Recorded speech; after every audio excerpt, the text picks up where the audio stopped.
Evening সমস্ত মাধ্যমিকের ছাত্রছাত্রীদের। আজ আমরা এবিটিএ টেস্ট পেপার থেকে গণিত সলভ করব।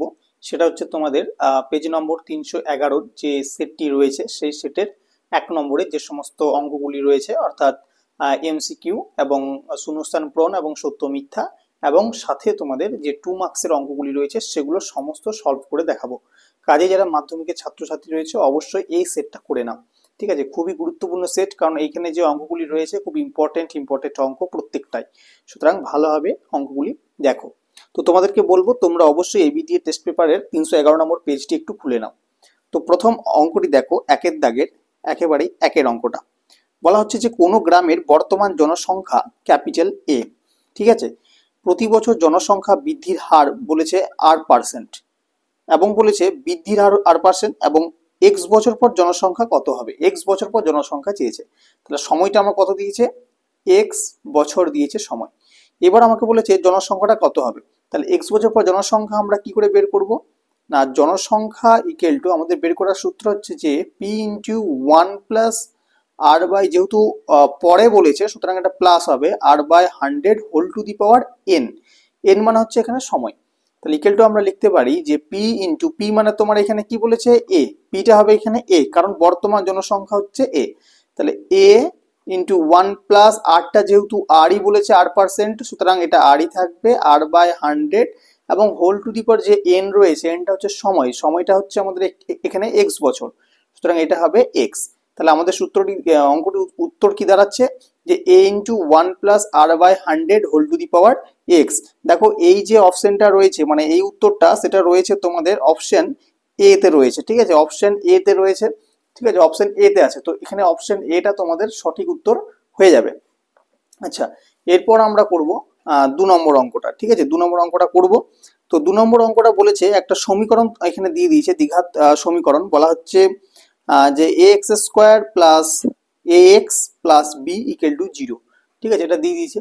এবার বলছে যে এইখানে যদি দুটো বীজ 3 আর 2 হয়, ঠিক আছে, দুটো বীজ, একটা বীজ 3 আর একটা বীজ যদি 2 হয়, তাহলে এক্ষেত্রে এ এবং বি এর মান কত হবে। ঠিক আছে, দুটো বীজ যদি 3 আর 2 হয় তাহলে এ আর বি এর মানটা কত হবে। তো এবার আমরা কি করব, এটাকে করার জন্য একবার আমরা 2 কে এক্স এর জায়গায় বসাবো, একটা সমীকরণ বের করব, এবং একবার 3 কে বসাবো, একটা সমীকরণ বের করব, তারপর সেটাকে সমাধান করব। তো প্রথমে আমরা 2 কে বসাই। তো 2 কে যদি আমরা এক্স এর জায়গায় বসাই তাহলে কি হবে, 2 এর স্কয়ার প্লাস এক্স এর জায়গায় যদি বসাই তাহলে কি হবে, এটা এক্স এর জায়গায় যদি বসাই তাহলে a ইনটু 2 মানে হচ্ছে 2a plus b equal to 0, বা এই যে 4, 2 এর স্কয়ার মানে 4, সেই 4টাকে আমি ওই দিকে নিয়ে যাব, বা দিক থেকে ডান দিকে নিয়ে যাব, তাহলে কত হবে -4। তাহলে 2a plus b equal to -4। এটা আমরা 1 নম্বর সমীকরণ দিলাম। ঠিক আছে। আচ্ছা, এখানে যদি আমরা 1 নম্বর নাও দিই তো সরাসরি আমরা এটাকে লিখতে পারি যে অতএব b ইকুয়াল টু -4 -2a, এটাও আমরা লিখতে পারি। ঠিক আছে, তো b ইকুয়াল টু আমরা -4 -2a করে দিলাম। ঠিক আছে, 1 নম্বর সমীকরণ দেওয়ার দরকার নেই। এবং আরেকবার আমরা বসাবো x এর জায়গায় 3, তাহলে x এর জায়গায় যদি 3 বসাই তাহলে হবে 3 এর square plus 3a plus b equal to 0। ঠিক আছে, তাহলে বা আমরা ক্ষেত্রে দেখছি 3 এর স্কয়ার মানে 9, সেটাকে বা দিক থেকে যদি ডান দিকে নিয়ে যায় তাহলে কি হবে, -9। তাহলে 3a plus b equal two -9। ঠিক আছে, এবার বি এর যে মানটা আমরা পেয়েছি -4 -2a, সেটা আমরা বি জায়গায় বসিয়ে দেবো। তাহলে বা 3a -4a -2a equal to -9, বা 3a থেকে 3a আছে -2a আছে, তাহলে 3টে a থেকে 2টো a বাদ গেলে থাকছে একটাই, আর -4টা এদিক থেকে যদি এদিকে আসে তাহলে সেটা +4 হয়ে যায়। তাহলে -9 +4 তার মানে কত হচ্ছে -5। তাহলে এর মান এলো আমাদের কত, এর মান আসছে -5। আর একটা আমাদেরকে যেটা বের করতে হবে সেটা হচ্ছে বি এর মান। তো বি এর মান বের করার জন্য এই যে সমীকরণটা আছে এখানে আমরা এর মানটা পুট করে দেবো, -4 -2 ইন্টু -5। তাহলে -4 মাইনাসে মাইনাসে প্লাস, 5 দুগুণ হচ্ছে 10, তাহলে হচ্ছে 10 -4 মানে কত, 6। তাহলে এর মান হচ্ছে আমাদের -5 এবং বি এর মান হচ্ছে 6। ঠিক আছে, দুটো মান এই ক্ষেত্রে আমাদের বেরিয়ে গেল। এবার দেখতে হবে যে এই যে অপশনটা, মানে তোমাদের এই অঙ্কের যে অপশন, সেটার মধ্যে দেখা যাচ্ছে যে 4টের মধ্যে একটাও মিলছে না, এই উত্তরটি অপশনে তোমাদের নেই। ঠিক আছে, আমরা এটা বাদ দিলাম। এরপর হচ্ছে 3 নম্বর অঙ্কতে চলে যাব। তো 3 নম্বর অঙ্কতে আগে আমরা নাম্বারটা দিয়ে দিই 3 নম্বর। তো 3 নম্বর অঙ্কটি কি বলা হচ্ছে একটু দেখে নিই। 3 নম্বর অঙ্কতে বলা হচ্ছে যে এবিসি এর, এটা তোমাদের ত্রিভুজ এবিসি, এবিসি এর কোণ এবিসি স্থূলকোণ ও ত্রিভুজটির পরিকেন্দ্র ও এওবি 50 ডিগ্রি, কোণ এওসি 130 ডিগ্রি হলে কোণ বিএসি কত। তো এটা করার জন্য আমাদেরকে প্রথমে একটা ছোট্ট মতো ছবি এঁকে নিতে হবে, ঠিক আছে। তো আমরা প্রথমে এবিসি একটা ত্রিভুজ এক্ষেত্রে এঁকে নেবো, ঠিক আছে। এবিসি একটা ত্রিভুজ এঁকে নিলাম। আচ্ছা, এবিসি ত্রিভুজ আঁকার আগে আমাদেরকে যেহেতু দেখো বলেছে এ ও সি এই কোণগুলো বলেছে, আচ্ছা ঠিক আছে, আমরা এবিসি প্রথমে একটা ত্রিভুজ এঁকে নিলাম, ঠিক আছে। এখানে দেখো একটা বলে দিয়েছে ক্লু যে এবিসি কিন্তু স্থূলকোণ, মানে সেটা 90 ডিগ্রি থেকে বেশি, সুতরাং এরকম ছবি আঁকলে হবে না, মোটামুটি আমাদেরকে ঠিক এরকম ধরনের একটা ছবি আঁকতে হবে, ঠিক আছে। কোণটাকে একটু বড় রাখতে হবে, কারণ এবিসিটা আমাদের যেহেতু স্থূলকোণ এখানে বলে দিয়েছে। তাহলে এ বি সি, ঠিক আছে, এটা হচ্ছে একটা ত্রিভুজ। এইবার বলেছে পরিকেন্দ্র, তাহলে পরিকেন্দ্র একটা পরিবৃত্ত আঁকলাম, ঠিক আছে। আর আমরা জানি যে স্থূলকোণী ত্রিভুজের পরিবৃত্তের যে কেন্দ্র সেটা একটু বাইরে হয়, হলো। এইবার এখানে বলেছে যে এ ও বি 50 ডিগ্রি, ঠিক আছে। এই পয়েন্টটা হচ্ছে মানে বিন্দুটা হচ্ছে পরিবৃত্তের কেন্দ্রটা হচ্ছে ও, তাহলে এ ও বি, ঠিক আছে, এই জয়েন করলাম আমি এ ও বি, এটা হচ্ছে 50 ডিগ্রি, লিখে নিচ্ছি এ ও বি ইকুয়াল টু 50 ডিগ্রি, ঠিক আছে। আর বলছে যে এ ও সি, দেখো এ ও সি, তাহলে আমরা এটাকে জয়েন করছি, এ ও সি মানে পুরো কোণটা, তাহলে এ ও সি ইকুয়াল টু বলছে কত ডিগ্রি, ইকুয়াল টু বলছে 130 ডিগ্রি। এবার আমাদেরকে বের করতে হবে বিএসি, মানে বি এ সি, ঠিক আছে, বি এ সি মানে শুধুমাত্র এই কোণটা বের করতে হবে, ঠিক আছে। তো ভালোভাবে যদি লক্ষ্য করো তাহলে দেখতে পাবে যে এ ও বি এই যে ত্রিভুজটা রয়েছে, এই ত্রিভুজের ক্ষেত্রে এই যে কোণটা রয়েছে এই কোণটা যদি 50 ডিগ্রি হয় তাহলে ওপর দুটো কোণের মান কত হবে, ঠিক আছে। ওপর দুটো কোণের মান, ওপর দুটো মানে এই কোণটা আর এই কোণটা, এই দুটো কোণের মান কত হবে। যেহেতু এটা আমাদের কেন্দ্র এবং এই দুটো হচ্ছে ব্যাসার্ধ, মানে দুটোই কিন্তু একই বৃত্তের ব্যাসার্ধ মানে সমান, তার মানে এদের বিপরীত কোণগুলো সমান।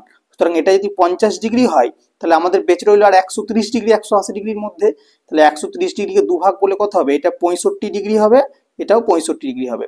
তো আমার এটা 65 ডিগ্রি মানে হচ্ছে বিএও, কিন্তু আমার চাই বিএসি, মানে আমাকে জাস্ট এইটুকুটা চাই, ঠিক আছে। তো এইটুকু বের করার জন্য কি করতে হবে দেখো, এবার যদি আমরা এ ও সি এই ত্রিভুজটা আসি তাহলে ভালোভাবে লক্ষ্য করবে যে এই কোণটা হচ্ছে 130 ডিগ্রি, এই কোণটা 130 ডিগ্রি, আবার এই একটা ব্যাসার্ধ এটাও ব্যাসার্ধ, ঠিক আছে, এটাও একই বৃত্তের ব্যাসার্ধ, সুতরাং এই দুটোর একই দৈর্ঘ্য এবং এদের বিপরীত কোণগুলো সমান হবে। তাই এটা যদি 130 ডিগ্রি হয় বেঁচে রইল আমাদের 50 ডিগ্রি, 50 ডিগ্রিকে সমান দুভাগ করলে হয় 25 ডিগ্রি, তার মানে এই কোণটা হচ্ছে 25 ডিগ্রি, এই কোণটা হচ্ছে 25 ডিগ্রি। তাহলে গোটাটাই যদি আমার 65 ডিগ্রি হয় আমাদেরকে এখান থেকে এইটুকু মানে কত ডিগ্রি হবে, তাহলে কোণ বিএসি ইকুয়াল টু হবে 65 ডিগ্রি মাইনাস 25 ডিগ্রি, ঠিক আছে। গোটাটাই 65 আর এইখান থেকে এইটুকু 25, তাহলে আমরা কি করব 65 থেকে 25কে বিয়োগ দিলে আমাদের উত্তরটা হবে 40 ডিগ্রি। এই 40 ডিগ্রিটা দেখো রয়েছে অপশন সি তে, তো অপশন সিটা এক্ষেত্রে সঠিক উত্তর হবে। 4 নম্বর অঙ্কটা ভালোভাবে দেখো। 4 নম্বর অঙ্কটা বলা হচ্ছে, এটা ত্রিকোণমিতিক অঙ্ক দিয়েছে, বলা হচ্ছে যে tan 55 degree tan 35 degree equal to যদি আমাদের সাইন এ হয় তাহলে সাইন এর মানটা কত হবে, ঠিক আছে। মানে সাইন এ না, এখানে এর মানটা আর কি বের করতে হবে, মানে কোনটা বের করতে হবে।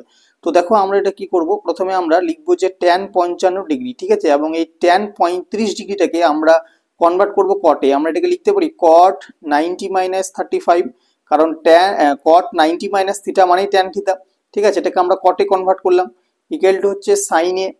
তো এবার দেখো বা ট্যান 55 ডিগ্রি আর কট 90 - 35 মানে কত, কট 90 - 35 মানে হচ্ছে কট 55 ডিগ্রি, হলো, ইকুয়াল টু হচ্ছে সাইন এ বা ট্যান 55 ইন্টু কট 55কে আর যদি আমরা উল্টে দিই তাহলে কি পাবো 1/ট্যান 55 ডিগ্রি, তাই তো 1/ট্যান 55 ডিগ্রি ইকুয়াল টু হচ্ছে সাইন এ। তো এখানে ট্যান 55 কেটে গেল, তাহলে থাকছে আমাদের সাইন এ ইকুয়াল টু 1, আর আমরা জানি 1 মানে কত ডিগ্রি মান, 1 মানে হচ্ছে সাইন 90 ডিগ্রি মান, তাহলে বোথ সাইড যদি সাইন সাইন ক্যান্সেল হয়ে যায় তাহলে এ ইকুয়াল টু কত হচ্ছে, এ ইকুয়াল টু হচ্ছে 90 ডিগ্রি, ঠিক আছে। তো এই উত্তরটা রয়েছে তোমাদের অপশন ডি তে, তাহলে 4-এর হচ্ছে অপশন ডি সঠিক উত্তর। আচ্ছা, এরপর হচ্ছে 5 নম্বর অঙ্ক। 5 নম্বর অঙ্কটা ভালোভাবে দেখো, বলা হচ্ছে যে একটা নিরেট অর্ধগোলকের আয়তন ও সমগ্রতলের ক্ষেত্রফলের সংখ্যামান সমান, তবে অর্ধগোলকের ব্যাস কত হবে। দেখো অর্ধগোলকের আয়তনের সূত্র আমরা জানি 2/3 পাই আর কিউব, ঠিক আছে। তো এইটা সমান কি বলেছে, এটা সমান বলছে যে সমগ্রতলের ক্ষেত্রফলের সংখ্যামান সমান, তাহলে সমগ্রতল কিন্তু এটা অর্ধগোলক মনে রাখতে হবে, তো অর্ধগোলকের সমগ্রতল মানে কোনটা, দেখো এটা হচ্ছে একটা গোলক, ঠিক আছে, এটা হচ্ছে অর্ধগোলক, সমগ্র তল মানে হচ্ছে ওপরের এই তলটা, ঠিক আছে, এবং নিচের তলটা, তাহলে নিচের তলটা হয় 2 পাই আর স্কোয়ার আর উপরের তলটা হচ্ছে পাই আর স্কোয়ার, তাহলে এটা অ্যাকচুয়ালি হচ্ছে 3 পাই আর স্কোয়ার, ঠিক আছে, অর্ধগোলকের সমগ্র তলের ক্ষেত্রফল। এবার আমাদেরকে এখানে বলেছে ব্যাস বের করতে হবে, তো ব্যাস বের করার জন্য আমরা আগে ব্যাসার্ধ বের করবো। প্রথমে পাই পাই ক্যান্সেল করি, আর একটা আর স্কোয়ার আছে এখানে আর কিউব আছে, তাহলে একটা ক্যান্সেল করে থাকছে শুধু আর। তাহলে আমাদের এটা হচ্ছে যে 2r ইকুয়াল টু, যদি আমরা কোনাকুনি গুণ করি তাহলে থাকছে কত 9, 3 3 9, 9, তাহলে r ইকুয়াল টু থাকছে 9/2। এটা আমাদের কি বের হলো ব্যাসার্ধ, কিন্তু আমাদের দরকার কি ব্যাস, তাহলে ব্যাস ইকুয়াল টু কি করব, যেটা ব্যাসার্ধ হচ্ছে তার সাথে 2 গুণ, তাহলে 9/2 এর সাথে 2 গুণ, তাহলে 2 2 কেটে গেল, থাকছে আমার কত 9। এবার এককটা কি দিয়েছে, এই ক্ষেত্রে একক যেহেতু দেয়নি তাহলে আমরা শুধু একক লিখবো, ঠিক আছে, তাহলে উত্তরটা হবে 9 একক, যেটা রয়েছে তোমাদের অপশন সি তে, ঠিক আছে, তো অপশন সি হবে এক্ষেত্রে সঠিক উত্তর। এরপর হচ্ছে 6 নম্বর এমসিকিউতে তো 6 নম্বর অঙ্কে যে তথ্যটা দেওয়া আছে সেটা একটু ভুল আছে, ঠিক আছে, লাস্টে যে 40টা হয় সেটা 40টা ক্ষেত্রে হবে না। তো এবার যদি এনটা কাউন্ট করো তাহলে হবে 7, তাহলে এন যদি 7 হয় তাহলে এটা হচ্ছে একটা অযুগ্ম সংখ্যা, তাহলে এই অযুগ্ম সংখ্যার ক্ষেত্রে আমরা সূত্র জানি মধ্যমা বের করার n+1/2, ঠিক আছে, তাহলে n+1/2 তম মান, তাহলে কত হচ্ছে 7+1/2 মানে হচ্ছে 8/2, তার মানে হচ্ছে 4তম মান। তাহলে 4তম মান আমাদের এখানে কোনটা, 1 2 3 4, 4তম মান হচ্ছে 36, তাহলে প্রথম ক্ষেত্রে আমাদের মধ্যমা বের হচ্ছে 36। এবার যদি 35 না থাকে তাহলে আমাদের তথ্যটা কি হবে, তথ্যটা হবে 30, 34, 36, 37, 38, 39, এটা হলো তথ্য। এবার দেখো এক্ষেত্রে দেখো 1 2 3 4 5 6 এক্ষেত্রে যুগ্ম সংখ্যা আছে। তো এবার যদি আমরা মধ্যমা বের করি তাহলে এবারে মধ্যমা আমাদের কি হবে না, মধ্যমা ইকুয়াল টু 36 প্লাস 37, ঠিক আছে, 36 প্লাস 37/2 এটা হচ্ছে মধ্যমা। তো 36 37 যোগ করলে আমাদের কত হচ্ছে, 7 আর 6 হয় 13, হাতে রইল 1, 3 আর 3 হচ্ছে 6, 6 আর 1 হচ্ছে 7, তাহলে 7/2। এবার যদি 73কে আমরা 2 দিয়ে ভাগ করি তাহলে আমাদের উত্তরটা হচ্ছে ধরো 36 দুগুণ হচ্ছে আমাদের 72, ঠিক আছে, 72, দশমিকের বদলে আমরা একটা শূন্য নিলাম, তাহলে হচ্ছে 5 দুগুণে 10, তাহলে উত্তরটা হচ্ছে 36.5, ঠিক আছে, এই ক্ষেত্রে মধ্যমা হচ্ছে 36.5 এবং প্রথমে ক্ষেত্রে ছিল 36, তাহলে মধ্যমা কতটা বৃদ্ধি পেলো, তো এটা দেখার জন্য আমরা কি করব, দুটোকে বিয়োগ করব, তাহলে 36.5 থেকে 36 যদি আমরা বিয়োগ করি তাহলে উত্তরটা দাঁড়াবে আমাদের 0.5, ঠিক আছে, 0.5। তো এক্ষেত্রে 0.5টা সঠিক উত্তর হয়ে যাবে, যেটা রয়েছে তোমাদের অপশন ডি তে, ঠিক আছে, অপশন ডি হবে এক্ষেত্রে সঠিক উত্তর। এবার হচ্ছে দুয়ের দাগের অঙ্কগুলো, দুয়ের দাগের গুলো হচ্ছে তোমাদের ড্যাশ পূরণ, ফিল ইন দ্য ব্ল্যাঙ্কস করতে হবে।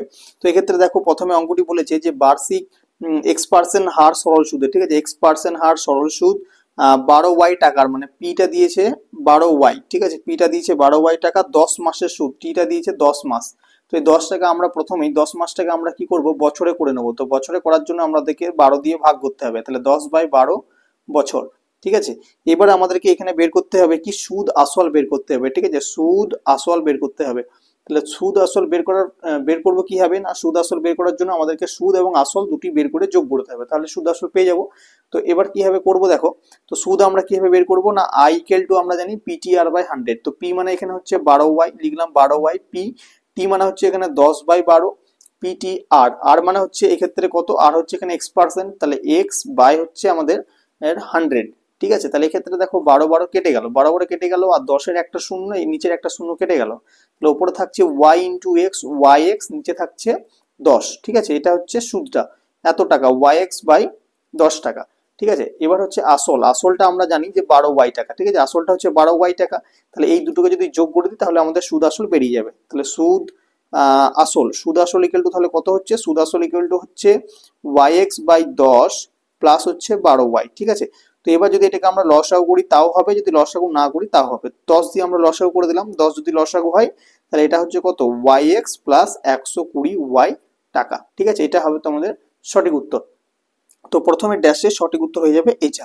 আচ্ছা, এরপর হচ্ছে দেখো দুইয়ের দাগের 2 নম্বর অঙ্ক, ঠিক আছে, দুইয়ের দাগের 2 নম্বর অঙ্ক। তো 2 নম্বর অঙ্কতে বলা হচ্ছে যে a:5 equal to b:7 equal to c:8 যদি হয় তাহলে a plus B plus C by এর ইকুয়াল টু ড্যাশ, মানে এর মানটা তোমাদের কত হবে সেটা বের করতে হবে। তো এটা করার জন্য এটা ইকুয়াল টু আমরা কে ধরে নেবো, ঠিক আছে, এটাকে প্রথমেই আমরা কে ধরে নেবো, হলো, তাহলে এটাকে আমরা লিখতে পারি, দেখো a:5 মানে, তো এখানে দায়টা আমরা কে না ধরে আমরা নেক্সট লাইনে ধরে নিচ্ছি, ঠিক আছে। তো a/5 equal to b/7 equal to c/8 equal to k ধরছি, হলো, তাহলে a ইকুয়াল টু আমরা লিখতে পারি 5k, বি ইকুয়াল টু লিখতে পারি আমরা 7k এবং সি ইকুয়াল টু আমরা লিখতে পারি 8k। এবার আমাদেরকে কোশ্চেনে যেটা বলা হচ্ছে, কোশ্চেনে বলা হচ্ছে যে a plus B plus C by a এর মান, ঠিক আছে। তাহলে a plus B plus c মানে কত, 5k plus 7k plus 8k by হচ্ছে এ মানে হচ্ছে 5k হলো। এবার দেখো 5 আর 7 হচ্ছে 12, 12 আর 8 হচ্ছে 20, তাহলে 20k বাই হচ্ছে 5k, কে কে কেটে গেল, তাহলে 4 5 20, তাহলে ইকুয়াল টু কত হচ্ছে, ইকুয়াল টু হচ্ছে 4, ঠিক আছে। তো ওই যে ড্যাশটা রয়েছে সেখানে তোমাদের 4টা হয়ে যাবে সঠিক উত্তর। আচ্ছা, এরপর হচ্ছে 3 নম্বর কোশ্চেন। 3 নম্বর কোশ্চেনে বলা হচ্ছে যে বৃত্তস্থ সামন্তরিক হলো একটি ড্যাশ। তো বৃত্তস্থ সামন্তরিক এটা হচ্ছে তোমাদের দেখবে উপপাদ্যের প্রয়োগে আছে। তো এটা হচ্ছে উত্তর যে আয়তক্ষেত্র, ঠিক আছে, আয়তক্ষেত্র। বৃত্তস্থ সামন্তরিক হচ্ছে একটা আয়তক্ষেত্র। এরপর হচ্ছে 4 নম্বর অঙ্ক। দেখো 4 নম্বর অঙ্কে তোমাদের দিয়েছে যে cos 0 degree into cos 1 degree into cos 2 degree এমনি করে চলে গেছে কত দূর পর্যন্ত, না cos 90 ডিগ্রি পর্যন্ত। এর যে মান হবে সেটা বের করতে বলেছে। তো দেখো এক্ষেত্রে এই মানগুলো কোনো কিছু লেখার দরকার নেই, আমরা জানি যে cos 90 ডিগ্রি মান হচ্ছে 0। তাহলে cos 90 ডিগ্রি মান যদি 0 হয় তাহলে সেক্ষেত্রে কি হবে না, এই যে পুরো সংখ্যাটার সঙ্গে যদি 0 গুণ হয়, ঠিক আছে, 0 গুণ হয় তাহলে উত্তরটা আমাদের শেষ পর্যন্ত কি আসবে না, উত্তরটা শেষ পর্যন্ত আমাদের 0 আসবে, ঠিক আছে। সুতরাং এই উত্তরটা হয়ে যাবে 0, কারণ cos 90 ডিগ্রি মান হচ্ছে 0। আচ্ছা, এরপর হচ্ছে 5 নম্বর শূন্যস্থান পূরণে বলা হচ্ছে, 5 নম্বরের ক্ষেত্রে কি বলা হচ্ছে যে একটা নিরেট অর্ধগোলকের সমতলের সংখ্যা কত। ধরো একটা অর্ধগোলক, ঠিক আছে, এবং নিরেট মানে জমাট। তো এটা হচ্ছে একটা অর্ধগোলক, তো সমতলের সংখ্যা কত, পুরোপুরি কিন্তু তল না, শুধুমাত্র বলছে সমতল। সমতল মানে শুধুমাত্র উপরটা, নিচেতে কিন্তু বক্রতল, এটা কিন্তু ধরা যাবে না। সমতলের সংখ্যা কত, সমতল হচ্ছে আমাদের একটি, তাহলে উত্তরটা হবে এই ক্ষেত্রে একটি, ঠিক আছে। আচ্ছা, এরপর হচ্ছে 6 নম্বর কোশ্চেন। 6 নম্বরে বলছে, দেখো 6 নম্বরের কোশ্চেনটা ভালোভাবে লক্ষ্য করো, পুরোটা কিন্তু এক্ষেত্রে ছাপেনি, শুধুমাত্র একটা পরিসংখ্যার বিভাজনে গড় 8.1 fx ইকুয়াল টু 132 প্লাস 5 কে বলে দিয়েছে, পুরোটা ছাপেনি। এটা বইয়েরই অঙ্ক বটে যতদূর জানি, তো এটা করা যাচ্ছে না যেহেতু ছাপেনি। তো এরপরের অঙ্কতে আমরা চলে যাচ্ছি। এরপর দেখো এরপর হচ্ছে তোমার 3 দাগের 2 এর অঙ্কটা। দেখো এক্ষেত্রে 3 দাগের 1 এর যে অঙ্কটা আছে সেটা আমার কাছে বর্তমানে যে টেস্ট পেপারটি রয়েছে সেখানে কিন্তু ছাপেনি, মানে তোমার ছাপাটা উঠেনি, তো সেই জন্য আমি অঙ্কটা করতে পারছি না। কাজেই আমি তোমাদের বি এর যে 2 এর অঙ্কটা রয়েছে সেটা করছি। তো অঙ্কটা বলা হচ্ছে যে √75 আর একটা হচ্ছে √147 বলা হচ্ছে এই দুটো সদিশ করণী। তো এবার বলেছে যে এই দুটো সদিশ করণী সেটা সত্য নাকি মিথ্যা, এটা আমাদেরকে লিখতে হবে। তো এবার প্রুফ করতে হবে তার জন্য যেটা সদিশ করণী আসছে কিনা। তো প্রথমে আমরা 75কে লসাগু করে নেবো, 5 দিয়ে চালাচ্ছি। 5 দিয়ে চালালে কত হয়, ধরো আমরা জানি 5 15 75 হয়, ঠিক আছে। এবার আবার যদি 5 দিয়ে চালাই তাহলে কত হচ্ছে, 3 5 15, তাহলে আমরা এটাকে রুটের ভেতর লিখবো 5 × 5 × 3। এবার দুটো 5 থেকে একটা 5 যদি বেরিয়ে যায় ভেতরে থাকছে শুধু 3। এবার 147কেও আমরা লসাগু করবো রুট থেকে বের করার জন্য, তাহলে কত হবে, 7 দিয়ে চালাবো, 7 2 14, 7 1 7, আবার চালাবো কত দিয়ে, 7 দিয়ে, তাহলে 3 7 21। তাহলে আমাদের এটা রুটের ভেতরে কত আসছে, 7 × 7 × 3। তাহলে দেখো দুটো 7 থেকে একটা 7 বেরিয়ে যাচ্ছে, ভেতরে রয়েছে শুধু 3। যেহেতু রুটের ভেতরে এটাতেও 3 আছে এটাতেও 3 আছে, দুটো রুটের ভেতরে যদি সেম থাকে তাহলে সেটাকে আমরা সদৃশকরণী বলে থাকি। তো এবার কোশ্চেনে যেহেতু সদৃশকরণী বলেই দিয়েছে, তার মানে এটার উত্তর হবে কি না, সত্য, ঠিক আছে, এটার উত্তর হবে সত্য। আচ্ছা, এরপর হচ্ছে 3 নম্বর অঙ্ক, ঠিক আছে। এবার হচ্ছে 3 নম্বর অঙ্ক। 3 নম্বর অঙ্ক বলেছে দুটি সদৃশ ত্রিভুজ সর্বদা সর্বসম। তো এটার উত্তরটা হবে অ্যাকচুয়াল মিথ্যা, ঠিক আছে, এর উত্তর হবে মিথ্যা, কারণ হচ্ছে যে দুটি সদৃশ ত্রিভুজ সর্বদা সর্বসম নাও হতে পারে, ঠিক আছে, জেনে রাখবে যে সর্বসম নাও হতে পারে। আচ্ছা, এরপর হচ্ছে 4 নম্বর অঙ্ক। 4 নম্বর অঙ্কতে বলছে যে sin π/6 plus sin π/3 greater than sin π/2। তো এটাকে আমাদেরকে দেখতে হবে যে সত্য নাকি মিথ্যা।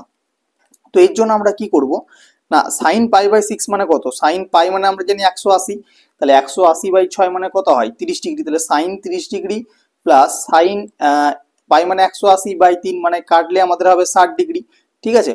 আর এদিকে দেখো আসছে কত, sin π/2 মানে হচ্ছে sin 90 ডিগ্রি হলো। এবার sin 30 ডিগ্রি মান হচ্ছে 1/2, আর sin 60 ডিগ্রি মান কত হয়, sin 60 ডিগ্রি মান হয় √3/2, ঠিক আছে, √3/2। এবার এদিকে আছে গ্রেটার দেন sin 90 ডিগ্রি মান হচ্ছে 1। এবার যদি 2 আর 2 আমরা লসাগু করি তাহলে উপরে থাকছে 1 + 2, ঠিক আছে, গ্রেটার দেন 1। আচ্ছা, এটা আমি যে গ্রেটার দেন লিখলাম 1 সেটা কি ঠিক অবশ্যই ঠিক, 1 থেকে এটা বড় কি করে বুঝলাম, দেখো এখানে অলরেডি 1 প্লাস আছে √3, আবার √3 মান আমরা জানি যে 2 পয়েন্ট সামথিং হয়, সরি 3.14 হয়, তো সেক্ষেত্রে যদি এটাকে যোগ করা হয় নিশ্চয়ই একের থেকে বেশি হবে, ঠিক আছে, একের থেকে বেশি হবে, 2 দিয়ে ভাগ গুলো সেটা একের থেকে বেশি হবে, সুতরাং এটা হবে তোমার সত্য, ঠিক আছে, এটা হবে সত্য। আচ্ছা, এরপর হচ্ছে 5 নম্বর অঙ্ক। 5 নম্বর অঙ্কতে বলা হচ্ছে যে 9 সেমি বাহু বিশিষ্ট কোনো ঘনককে গলিয়ে 3 সেমি বাহু বিশিষ্ট 27টি ঘনক তৈরি করা যাবে। তো এটাকে বের করার জন্য কি করব না, আমরা করব কি 9 এর কিউব মানে ঘনকটার আয়তন, ঠিক আছে, বাই হচ্ছে 3 সেমি বাহু বিশিষ্ট ঘনক, তো 3 এর কিউব। তো 9 এর কিউব মানে কি 9 গুণিত, দুটোকে আমরা ভাগ করব, ঠিক আছে, প্রাথমিক আয়তন প্রথমে যেটা ছিল এবং তারপর গলিয়ে যেটা তৈরি করা হলো, দুটোই কিন্তু আয়তনকে আমরা ভাগ করব। তাহলে বাহু কিউবের সূত্র আমরা জানি যে বাহু কিউব মানে আয়তন, তাহলে 9 কিউব বাই 3 এর কিউব, তাহলে 9 ইন্টু 9 ইন্টু 9 বাই 3 এর কিউব মানে 3 ইন্টু 3 ইন্টু 3, তাহলে কাটলে 3 3 9, 3 3 9 এবং 3 3 9। এবার যদি তিনটে আমরা গুণ করি তাহলে কত পাচ্ছি, 3 3 9, 3 9 27, তো 27টি তৈরি হবে, ঠিক আছে। তাহলে এটা দেখো উত্তরটা হবে তোমাদের সত্য, ঠিক আছে, 5-এর উত্তর হবে সত্য। এরপর হচ্ছে 6 নম্বর কোশ্চেন। তো 6 নম্বর যে অঙ্কটা রয়েছে সেখানে বলা হচ্ছে যে কতগুলি তথ্যের মধ্যমা সর্বদা ওই তথ্যগুলির মধ্যে যে কোনো একটি হবে। তো উত্তরটা হবে দেখো মিথ্যা, ঠিক আছে। তো বলে রাখি কেন মিথ্যা, কারণ হচ্ছে যে সর্বদা যে তথ্যগুলো দেওয়া হবে সেগুলোর মধ্যে সর্বদা নাও হতে পারে, ঠিক আছে, মধ্যমা সবসময় ওইগুলোর মধ্যে থাকবে এমন নাও হতে পারে, কখনো কখনো পয়েন্টও আসে, সুতরাং এগুলো মিথ্যা হবে। আচ্ছা, এরপর হচ্ছে আমরা 4 দিকে চলে যাব, যেগুলো খুবই ইম্পর্টেন্ট অঙ্ক 2 নম্বরের জন্য, ঠিক আছে। 4 দিকের প্রথমের অঙ্কটা বলা হচ্ছে যে বার্ষিক 5% সরল সুদের হারে কত টাকার মাসিক সুদ হচ্ছে 1 টাকা হবে, ঠিক আছে। তো এখানে মাসিক সুদ মানে আমাদেরকে মনে রাখতে হবে টি সমান 1 মাস, তার মানে কত বছর, 1/12 বছর, ঠিক আছে, 1/12 বছর। আর আটটা হচ্ছে তোমার 5%, আটটা হচ্ছে 5%। তো এখানে বলেছে কত টাকার, মানে আমাদেরকে পিটা বার করতে হবে, ঠিক আছে, আর সুদটা এখানে বলে দিয়েছে 1 টাকা। তো আমাদের পি বের করার সূত্র কি, পি ইকুয়াল টু হচ্ছে আমাদের আই ইন্টু 100, আই মানে হচ্ছে 1, তাহলে 1 ইন্টু 100 বাই বাকি যেগুলো বেঁচে রইলো, একটা হচ্ছে সময়টা আর একটা হচ্ছে বার্ষিক সুদের হার, তাহলে 5 গুণিত 1/12। এবার আমরা কাটাকুটি করবো, 5 20 100, ঠিক আছে, 5 20 100। এবারে 12টা কি হবে, ওপরে উঠে যাবে, তাহলে 20 গুণিত 12, তাহলে কত আসছে, 12 দুগুণে 24 মানে 240 টাকা, ঠিক আছে। তাহলে এই উত্তরটা হবে কত, 240 টাকা।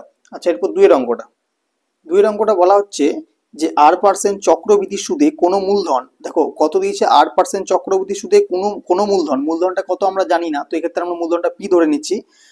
8 বছরের দ্বিগুণ হলে কত বছরের 4 গুণ হবে, ঠিক আছে। তো সময়টা হচ্ছে আমাদের কত, টি ইকুয়াল টু হচ্ছে আমাদের 8 বছর, তো সুদটা কত হবে, যেহেতু দ্বিগুণ বলেছে, ঠিক আছে, তাহলে আসলটার দ্বিগুণ সুদ বার করার জন্য মাইনাস আসল, তাহলে কত হচ্ছে পি। তো এবার দেখো এই ক্ষেত্রে আর আছে, পি আছে, মানে আসলটা আছে, সময়টা আছে, সুদটা আছে। তো এই ক্ষেত্রে আমরা একটা সূত্র জানি যে আই ইকুয়াল টু হচ্ছে পি টি আর বাই 100, ঠিক আছে। তো এই ক্ষেত্রে আমরা প্রথমে আরটাকে বার করব, তো আরটাকে বের করব, তো আর ইকুয়াল টু কি হবে, আর ইকুয়াল টু হবে আই ইন্টু 100, আই মানে হচ্ছে পি, তাহলে পি ইন্টু 100 বাই হচ্ছে কি হবে, বাকি রইল তোমার যে আসল ইন্টু 100 বাই হচ্ছে সময় ইন্টু আসল, ঠিক আছে, মানে সময় ইন্টু আসল, তাহলে টি মানে হচ্ছে 8 ইন্টু পি, তাহলে পি যদি কেটে যায় এখানে থাকছে কি 100/8, তো কাটাকুটি করে কি হবে, 4 25 100, 4 2 8, তো এটা আমরা লিখছি 25/2%ই লিখছি আপাতত, ঠিক আছে। তাহলে বার্ষিক সুদের হার হচ্ছে 25/2%। এই সুদের হারেই আবার বলছে যে ওটা কত বছর পর 4 গুণ হবে। এবার আমাদেরকে টিটা বের করতে হবে, ঠিক আছে, যেহেতু বলেছে 4 গুণ, তার মানে আমাদের সুদটা কত হবে, আই ইকুয়াল টু 4 গুণ থেকে আসল বিয়োগ, তাহলে 4p থেকে 3p বাদ দিলে হচ্ছে 2p, শুধু p যদি বাদ দেওয়া হয় তাহলে উত্তরটা হবে 3p। তাহলে এবার আমরা যদি টিটা বের করি তাহলে টি ইকুয়াল টু কি হবে না, সুদ মানে হচ্ছে 3p ইন্টু 100 বাই কি পড়ে রইলো, আসল, আর একটা পড়ে রয়েছে বার্ষিক সুদের হার, বার্ষিক সুদের হার হচ্ছে 25/2, লিখলাম 25/2, পিপি কেটে গেল, এই টুটা কি হবে, ওপরে উঠে যাবে, তাহলে ইকুয়াল টু হচ্ছে আমার কত 3 ইন্টু 100 ইন্টু 2, 100 ইন্টু 2 বাই হচ্ছে 25, কাটলে কত হয় 4 25 100। এবার যদি গুণ করি কত হবে, 3 4 12, 12 দুগুণে 24, তাহলে উত্তরটা হচ্ছে টি ইকুয়াল টু 24, ঠিক আছে। তো 24 বছর, ঠিক আছে, 24 বছরে সেটা 4 গুণ হবে, হয়ে গেল উত্তর। আচ্ছা, এরপর হচ্ছে তোমাদের 3 নম্বর অঙ্ক, ঠিক আছে। 3 নম্বর অঙ্কতে বলা হচ্ছে একটা সমীকরণ দিয়েছে এবং বলেছে বীজদ্বয়ের সমষ্টি শূন্য হলে কে এর মান কত হবে। তো সমীকরণটা হচ্ছে x square minus x equal to k into 2x-1। তো এই সমীকরণটাকে প্রথমে আমাদেরকে x square plus bx plus c equal to 0 এই ফর্মে নিয়ে আসতে হবে। তো কিভাবে নিয়ে আসবো দেখো, না x square minus x into into না ইকুয়াল টু, ঠিক আছে, এটা আমরা গুণ করবো কে ইন্টু 2x, তার মানে হচ্ছে 2kx মাইনাস হচ্ছে কে এর সাথে যদি 1 গুণ করি তাহলে হবে কে। এবার এইটাকে পুরোটাকে আমরা এইদিকে নিয়ে আসবো, ঠিক আছে, তাহলে বা x square minus x minus 2kx যদি এইদিকে আসে তাহলে কি হবে মাইনাস 2kx, আর মাইনাস কে যদি এইদিকে আসে তাহলে কি হবে মাইনাস এক্স ইকুয়াল টু 0 হলো। এবার দেখো, এবার আমরা কি করব না এক্স স্কোয়ার মাইনাস এখানে সরি এটা কে, তো এই দুটো থেকে আমরা এক্স কে কমন নিতে পারি। এক্স কে যদি কমন নিই তাহলে কি থাকবে 1 প্লাস 2k বাইরে x minus k equal to 0, ঠিক আছে। এবার দেখো x square minus bx plus c equal to 0 এই ফর্মে আমাদের চলে এসেছে, ঠিক আছে। আচ্ছা এটা মাইনাস কেটা এদিকে এলে তো প্লাস কে হয় না, ঠিক আছে, প্লাস কে। এবার আমাদেরকে বলেছে বীজদ্বয়ের সমষ্টি যদি শূন্য হয়, ঠিক আছে, তাহলে বীজদ্বয়ের সমষ্টি শূন্য মানে আমরা কি জানি, বীজদ্বয়ের সমষ্টি মানে কি মাইনাস বি বাই এ, আর মাইনাস বি মানে হচ্ছে এটা, যেহেতু আগে থেকে মাইনাস আছে তাহলে শুধুমাত্র এটাই নামবে, মানে মাইনাস বি বাই এ মানে তো কিছু নেই, মানে 1, ঠিক আছে, 1 ইকুয়াল টু হচ্ছে শূন্য বলেছে তাহলে শূন্য, বা 1 প্লাস 2k ইকুয়াল টু 0, ঠিক আছে, বা 2k ইকুয়াল টু কি হবে না 1টা বাঁ দিক থেকে যদি ডান দিকে যায় তাহলে সেটা হবে -1, তাহলে অতএব কে ইকুয়াল টু কত হবে, কে ইকুয়াল টু হবে -1/2, ঠিক আছে, তাহলে কে ইকুয়াল টু -1/2 হবে। এটা কে এর মান আমাদের বেরিয়ে গেল।